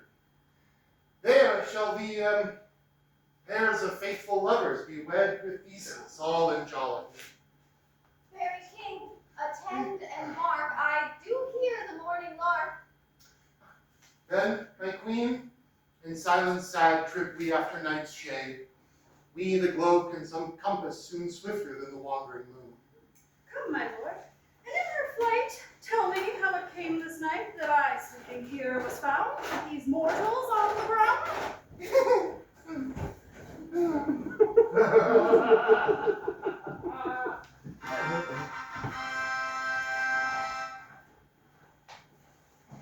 But soft.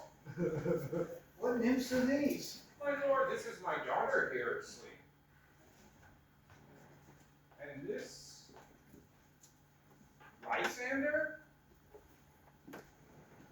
This Demetrius is. And this Helena. Old Nader's Helena. I wonder if they're being here together. No doubt they rose up early to absorb the rites of May and hearing of our and came here in grace of us alone. But speak, Jesus, is this not the day Hermia should answer of her choice? It is, my lord. Go, bid the huntsmen wake them with their horns.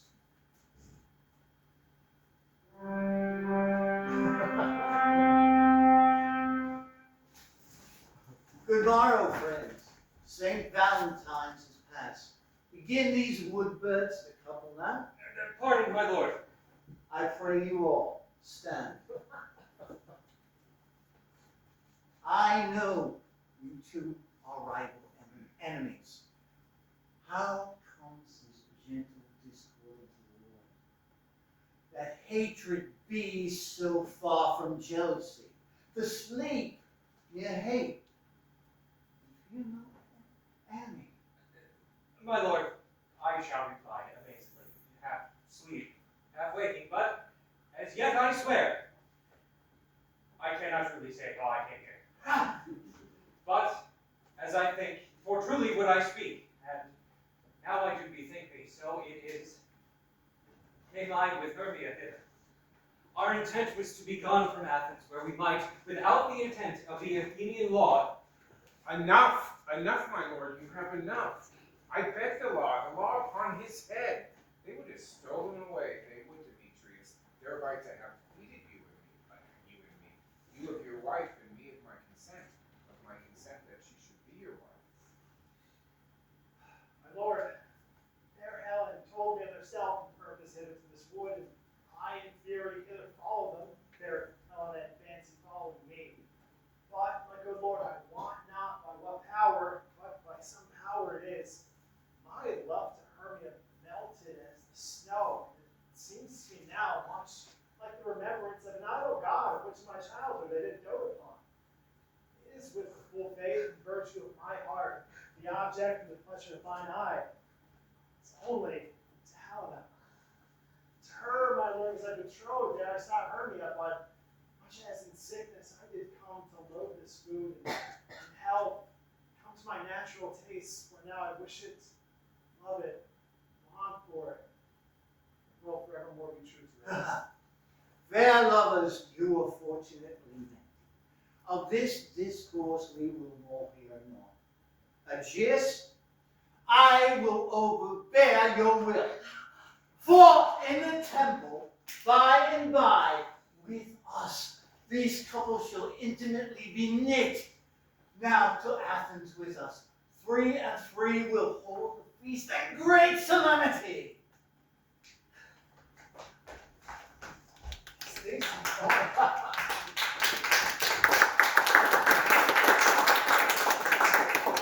far undistinguishable, like far up mountains turned into clouds. Methinks I see things with parted eye when everything seems devils. So methinks, and I have found Demetrius like a jewel, my known and not my known. I'm sure that we are awake. It seems that we sleep, we dream. Do you not think the Duke was here and bid us follow him? Yea, and my father. And Hippolyta. And he bid Let us follow to the temple. Why then we are awake. Let us follow, and by the way, let us recount our dreams.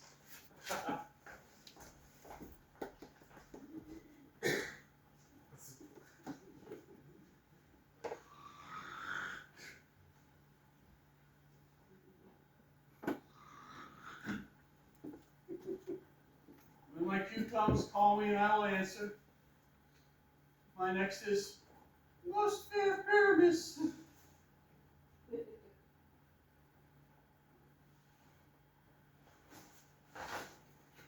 Hey ho, Peter Quince. Flute the bellows mender. Snout the tinker. Starveling. God's my life. Stolen hence and left me asleep. I've had a rare vision. I've had a dream past the wit of any man to say what that dream was. Man is but an ass if he were to expound this dream. We thought it was. Man cannot say what. We thought it was. We thought I had. Man is a patch full if he would often say what we thought I had. The eye of man hath not heard, the ear of man hath not seen. Man's hand is not able to taste, his tongue to conceive, nor his heart to report what my dream was. I will get Peter Quince to write a ballad of this dream, and that should be called Bottom's Dream, because it hath no bottom. And I will sing it in the latter end of the play before the Duke. Adventure. To make it more gracious, I will sing it ever deaf.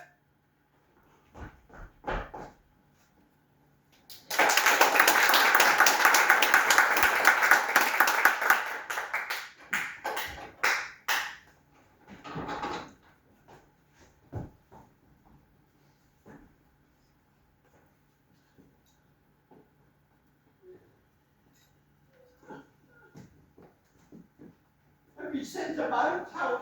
Is he come home yet? He's not to be heard of. Out of doubt, he's transported. Oh, If he comes not, then the play is marred. It goes not forward, doth it? Not possible. There's not a man in all Athens able to discharge Pyramus but he. Nay, he hath simply the best wit of any handicraftsman in Athens. The best person, too. Yeah. And he is a very paramour of a sweet voice. Nay, you must say paragon. Paramour is, God bless us, a thing of naught. Masters, the Duke is coming from the temple, and there is 2 or 3 lords and ladies to be married. If our play had gone forward, we would have been made men. Oh, sweet holy bottom, he hath not made 6pence a day during his life. He cannot escape 6pence a day. Had the Duke not given him 6pence a day for playing Pyramus, I'll be hanged. 6pence a day in Pyramus or Where are these lads? Where are these hordes? Who's courageous there? Who's happy hour? Masters, I am the discourse wonders, but ask me when I'm for. If I tell you I'm not true Athenian, I will tell you all as it fell out. We will hear, sweet bottom. Not a word of me. All I can say is the Duke hath dined. Get your apparel, your strings to your beards, your ribbons to your pumps, meet presently at the palace, and every man go over his part. For the long and short of it is, our play is preferred. In any case, let we have clean linens, and let not him who plays the line tear his nails, for they shall hang from the lion's claws. And, most dear actors, ye no onion nor garlic, for we are to utter sweet breath. And I had no doubt to hear them say that it was a sweet comedy. Enough words! Away! Go away!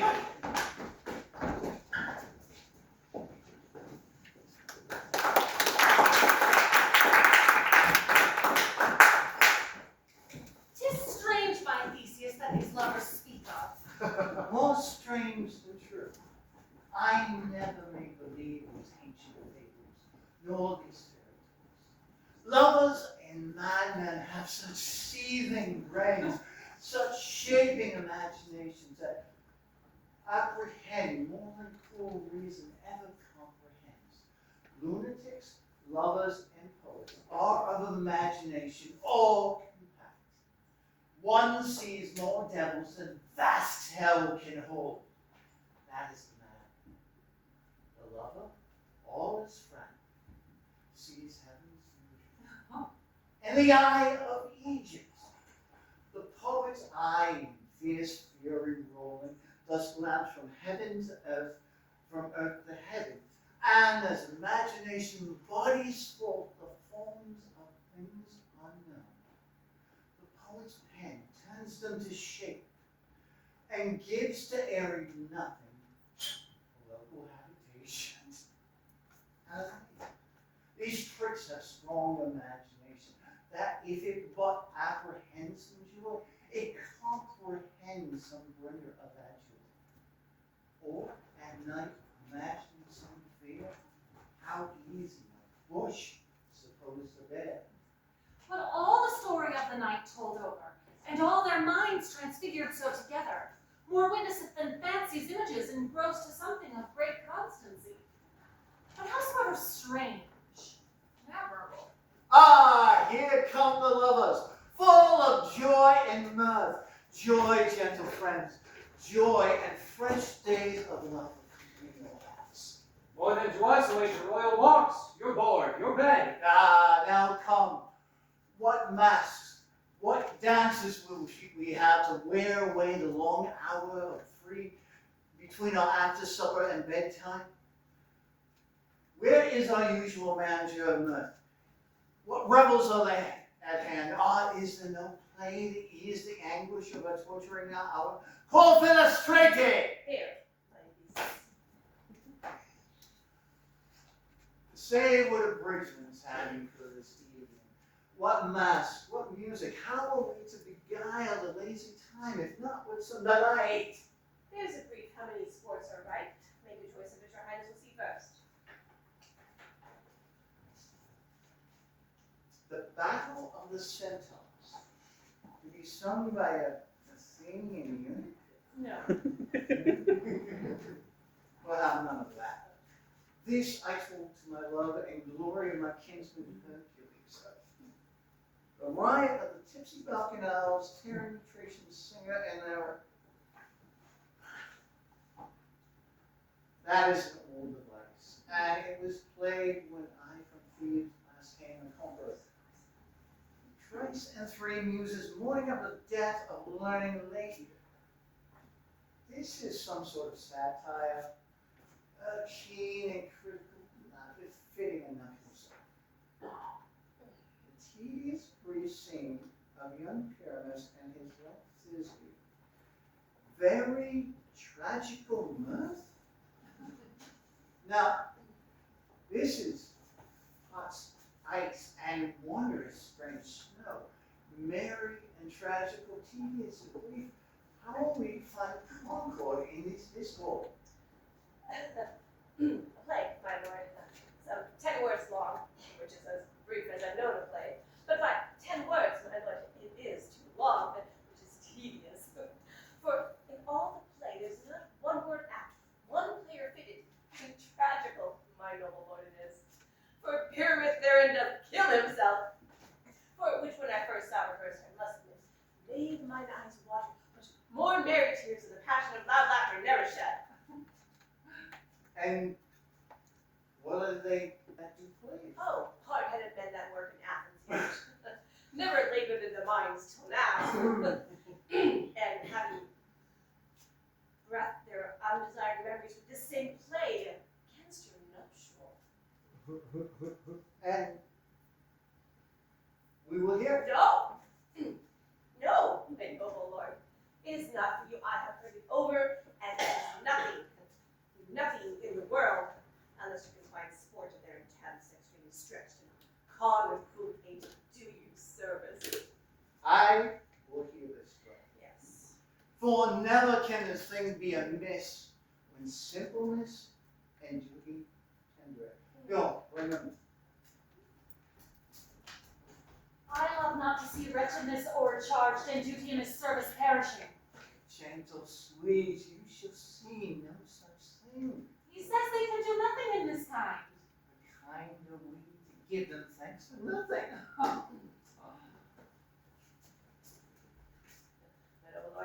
The prologue is addressed. Let them approach!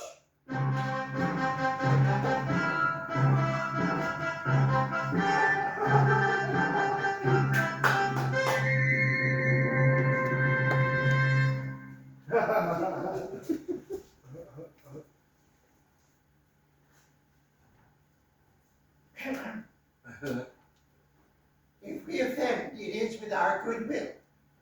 That you should think we come not to offend, but with goodwill. To show our simple skill, that is the true beginning of our end. Consider then, we come but in despite. We do not come as minding to content you, our true intent is. But for your delight, we are not here. That you should here repent you. That you should here repent you, the actors are at hand, and by their show you shall know all that you are like to them. This fellow don't understand that point. He hath read his prologue like a rough colt. He knows not the stop. A good moral, my lord. 'Tis not enough to speak, but to speak truth. Indeed, you played upon this prologue like a child on a recorder. A sound, but not in government. His speech was like a tangled chain. Nothing hindered but all disorder. Who's next?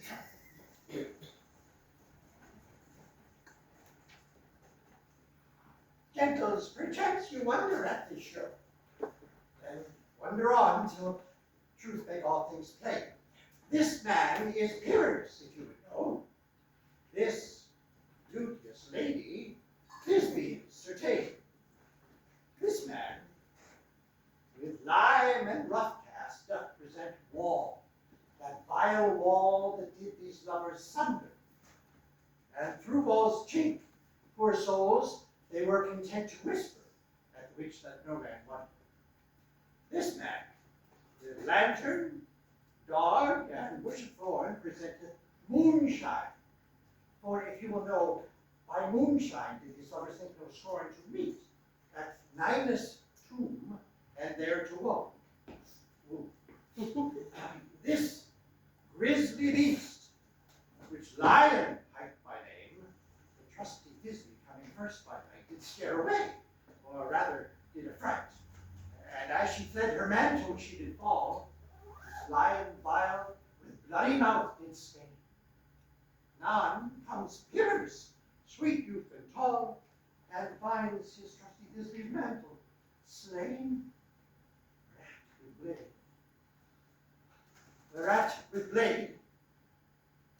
With bloody, blameful blade, he bravely broached his boiling, bloody breast.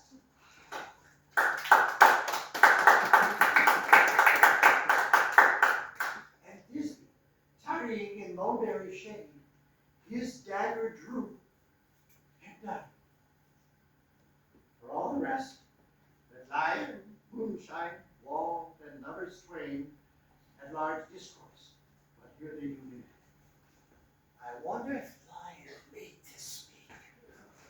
No wonder, my lord. One lion may when many asses do.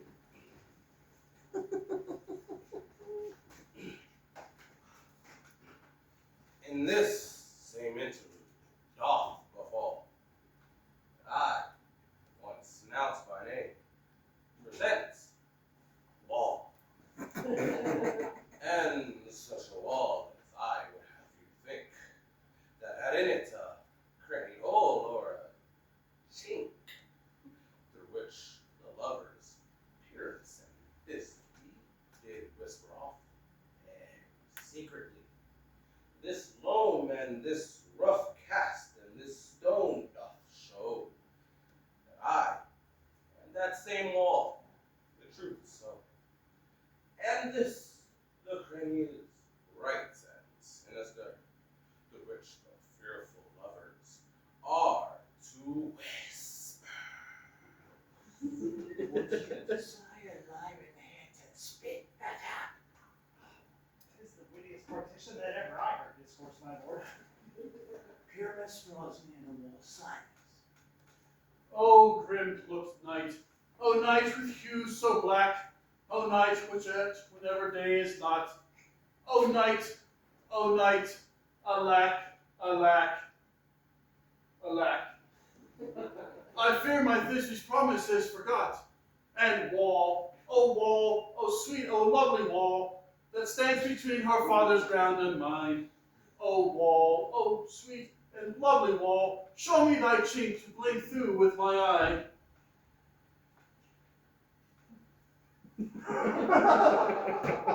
Thanks, courteous wall. Jove shield you well for this. What see I? No Thisby do I see. O wicked wall, through whom I see no bliss, cursed be thy stones for thus deceiving me. The wall, being sensible, methinks, pierce again. No, in truth, sir, you should not. Deceiving me is Thisby's cue. She's to enter now and spy her through the wall. You will see it all fall by the door. How does she comes? O wall, thou hast full often heard my moans for parting my fair pureness in me. My cherry red lips have kissed thy stones with blinded hair knit up in thee. I see a voice. Now will I to the chink to blink, and I will spy and hear my Thisby's face. Thisby! My love? Thou art my love, I think. Think what thou will, I am thy lover's grace, and like Lyman I am trusty still. And I like Helen till the fates me kill. Not shaftless to Procreus, was so true. A shuffless to progress, I to you. Oh, kiss me through this hole in this vile wall. I kiss the wall's hole, not your lips at all. Wilt thou, and it is true, meet me straight away? Tide life, tide death, I come without delay. Thus have I. Wall, my part discharged so. And being done, thus wall, away doth go. Now the wall sounds from the fingers Surrender, my lord, when walls are so willful to hear without warning. This is the silliest stuff that ever I heard. The best in this kind are without shadows. The worst, no worse is imagination of men. It must be your imagination then and not theirs. If we imagine no worse of them than they of themselves, they may pass as excellent men. Ooh, two noble beasts and a man and a lion. You ladies, you whose gentle hearts do fear the smallest monstrous mouse that creeps the floor, and now perchance quake and tremble here, where lion rough in wildest rage doth. When lion rough in wildest rage doth Roar. But know that this is snug to join her path. No lion fell, nor else no lion's dead. But if he were as lion to come in strife into this place, forbid you his life. Very gentle beast and of the good conscience. Very best of beasts, my lord, that e'er I saw. Let's listen to the moon.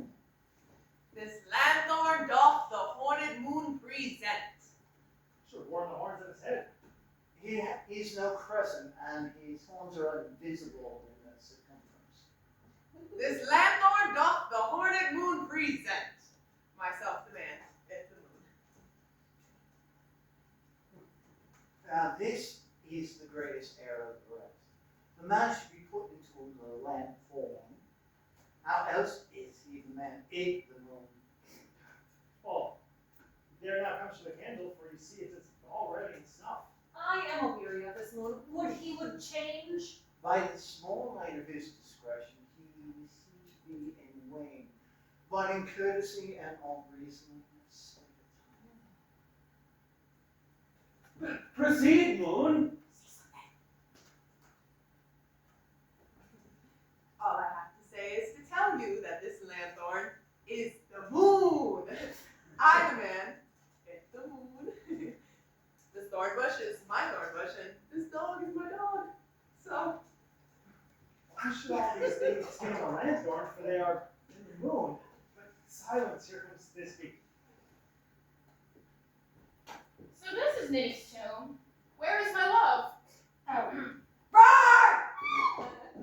Well roared, lion. Well run, Frisbee. Well shown, moon. Truly, the moon shines with a good grace. Well moused, lion. Then came Paris. And so the lion vanished. Sweet moon, I thank thee for thy sunny beams. I thank thee, moon, for shining now so bright. For by thy gracious golden glittering gleams, I trust to take off truest Thisbe sight. But stay, O spite, but mark, poor knight, what dreadful dole is here? Eyes, do you see? How can it be? O dainty duck, O dear, approach ye, thy mantle good, what stained with blood? Approach ye, furies fell. O fates, come, cut bread and thrum, quail, conclude, crush and quell. This passion and the death of a dear friend drew near to make a man sad. Shrew my heart, I pity the man. Oh, wherefore nature doth lion's frame, since lion vile here hath deflowered, my dear, which is, which was the fairest dame, that lived, that loved, that liked, that looked with cheer. Come tears confound, out sword and wound, the pap of Pyramus, I that left pap, where heart doth hop, thus died I, thus.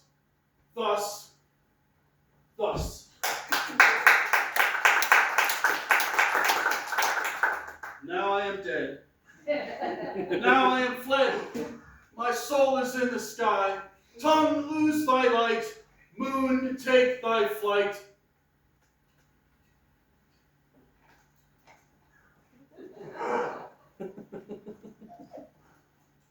Now die, die, die, die,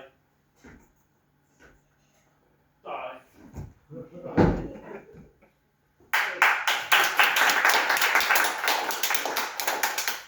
Gotta die for him, but an ace, for he is but one. Less than an ace, man, for he is dead. He is nothing. With the help of the surgeon, he may yet recover, and yet prove an ass. How chance moonshine slap before Thisbe comes back and finds her lover? She will find him by starlight. Ah, there's Thisbe in her passion ends the play. Methinks she should not use a long one for such a Pyramus. I hope she will be brief. She hath already spied with him with those sweet eyes. Sweet, my love?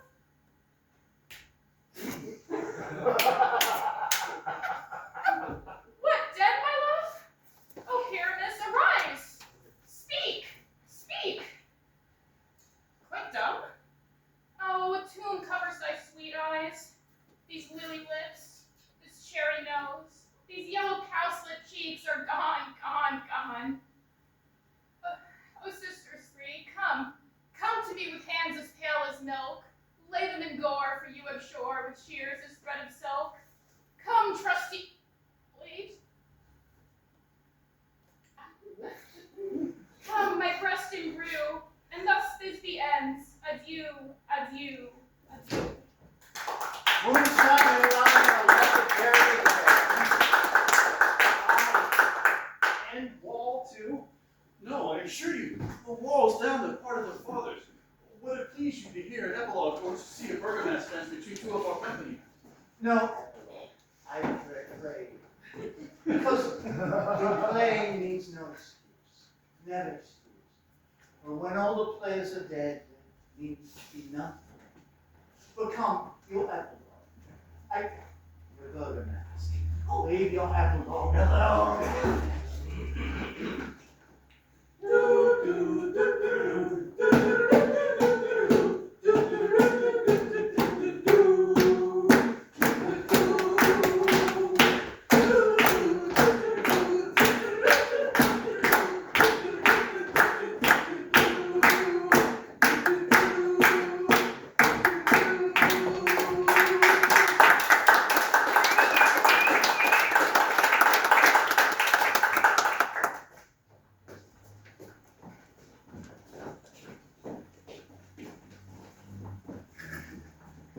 The iron tongue of midnight has told 12.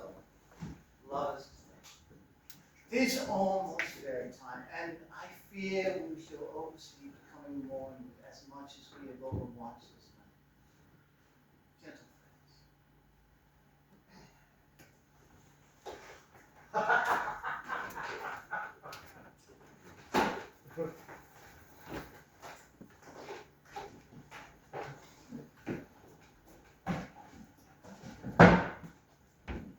Now the hungry lion roars, and the wolf howls the moon, whilst the heavy plowman snores, all with weary tasks forlorn.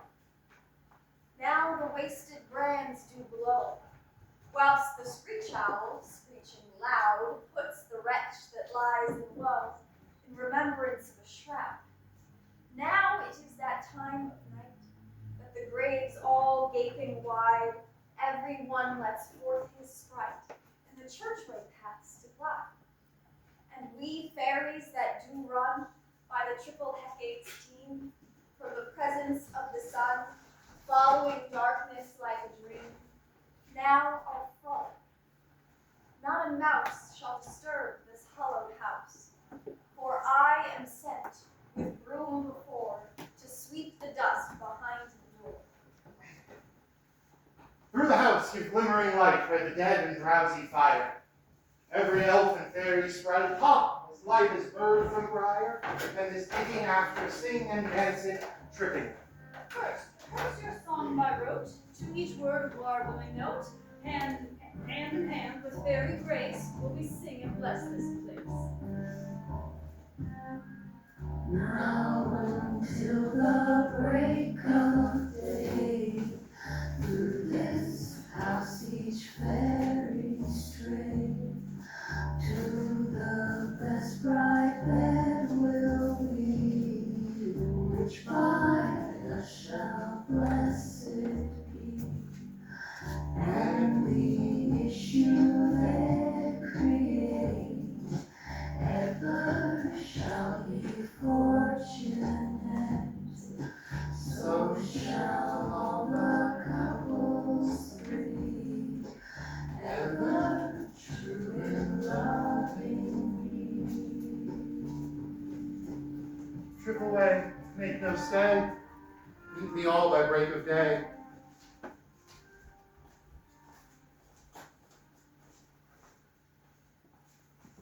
If we shadows have offended, think but this, and all is mended, that you have but slumbered here, while these visions did appear. And this weak and idle theme, no more yielding but a dream. Gentles, do not reprehend. If you pardon, we will mend.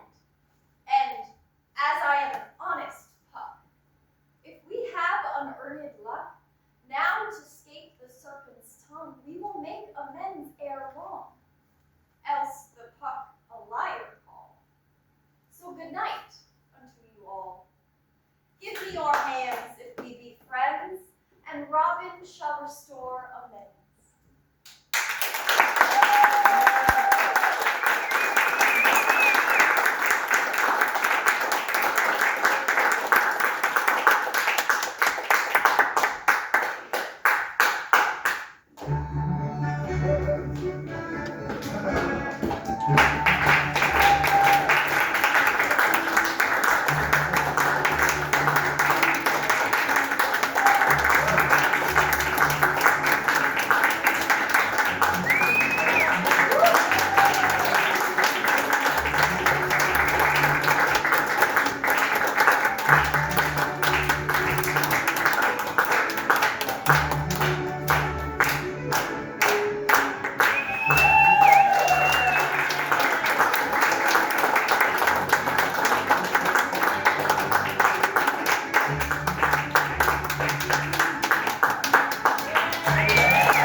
Did you play Concord? I did, actually. Yeah. No, I actually like it.